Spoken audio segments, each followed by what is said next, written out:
You're live, and I thought I was dead. This is the Aaron Zero Show news podcast for you in Delhi, April 12th. What do we have here? Rana kept on suicide watch in highly secure NIA headquarters cell. We are talking about the Pakistani Canadian terrorist, Mr. Tawahur Rana, who has been finally captured by the National Investigation Agency after a 16-year wait, sitting in a US jail, and now finally the great USA has turned him over to India and responsible for the deaths of 166 people or more in the Mumbai hotel blast in 2008. A murderous person for sure. And our latest news is he's not being cooperative. He suddenly has forgotten everything.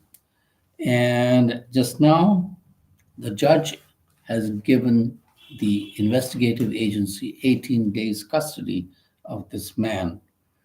And he's rattled at the prospect of 5 to 10 year trial because he thought it's going to be over soon, sweet baby.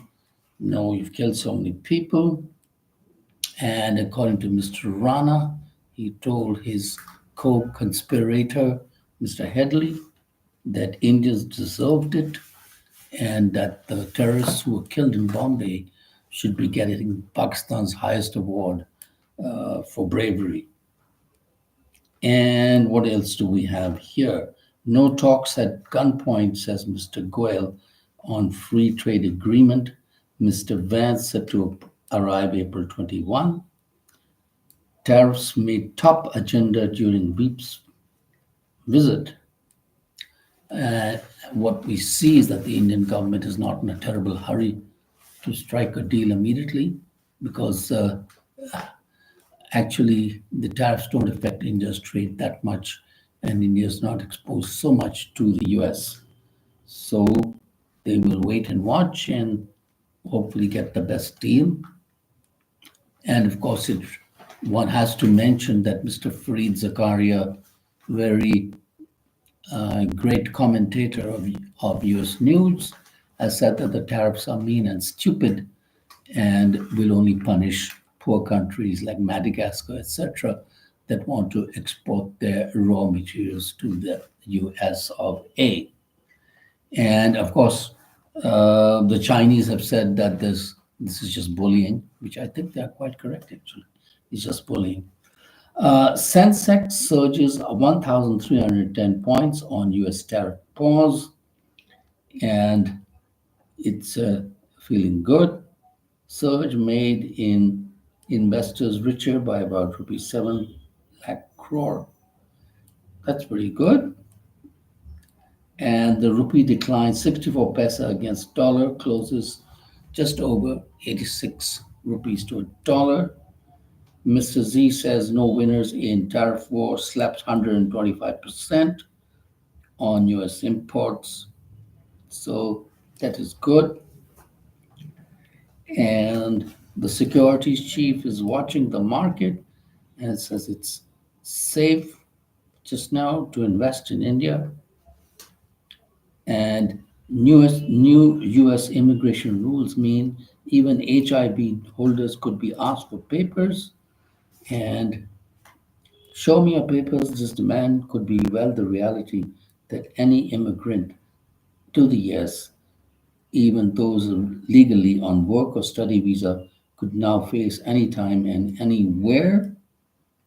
All non citizens 18 and older must carry this document, registration proof, at all times, which means even if you're legally there, you could be shunted out. Who knows?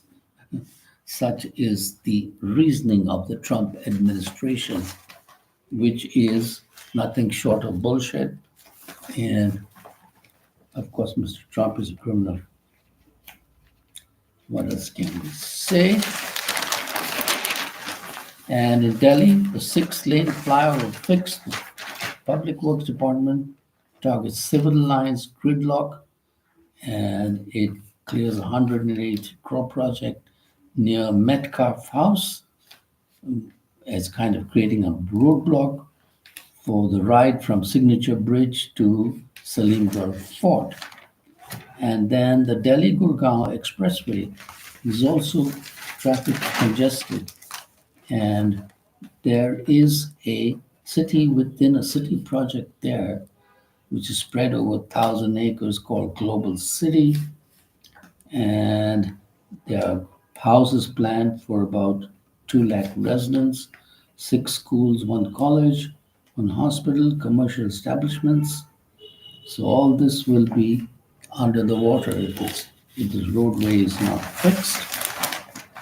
And then the Delhi government has an electric vehicle policy up to 36,000 subsidy on electric bikes for women, so women can power up and should get the bikes and save on the money.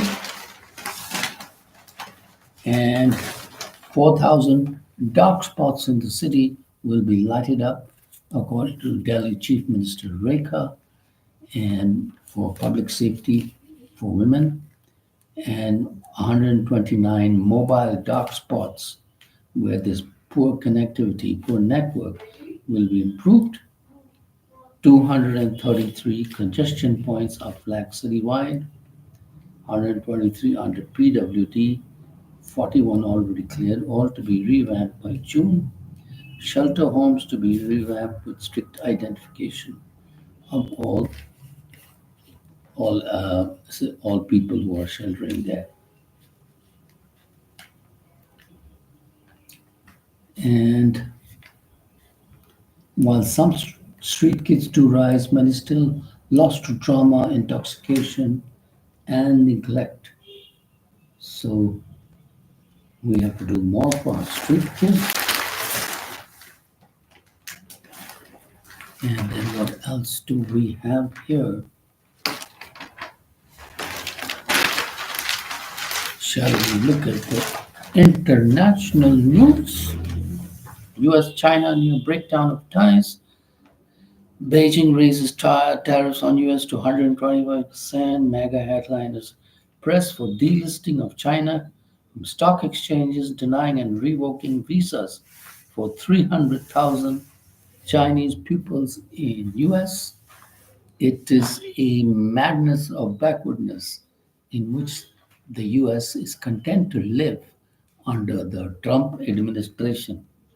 So Mr. Z says no winners in trade war. China and EU must oppose tariff bullying, and they mock Trump's number game as a joke, and they say that they're not going to respond to any increase in tariff numbers from the US. US non-citizens must report change of address within 10 days or face fine. And the White House is pressuring migrants to self-deport, and they're canceling Social Security numbers, and they're effectively wiping out the ability to work or receive benefits in an effort to get them to leave the country.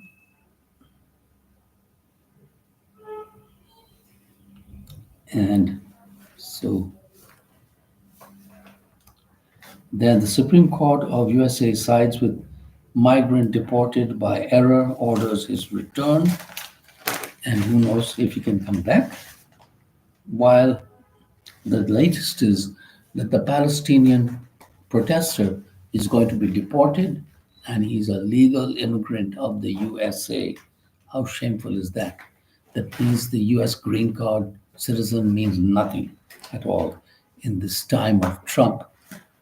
European countries vow billions in military support for Ukraine. It's about $24 billion.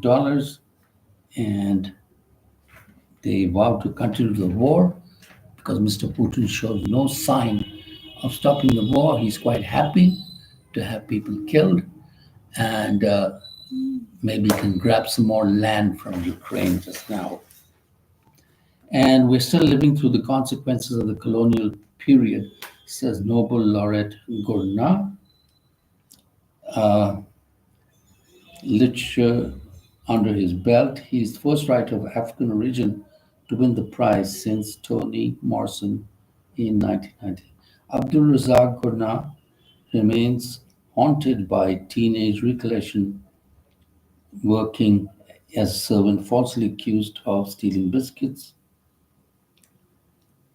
And of course, he is a professor of emeritus and post-colonial literature at University of Kent.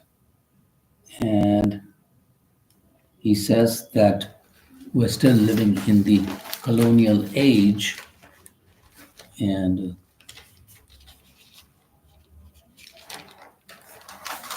see here.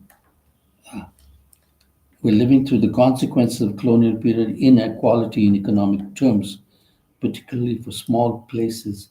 Tourism is a complicated example of that, says Abdul Razak Gurnah, 2021 Literature Nobel Prize winner. And on that note, we hope your daily prize is coming. That is watching the Aaron Zero Show is a prize. Subscribe and thank you and see you again at another time.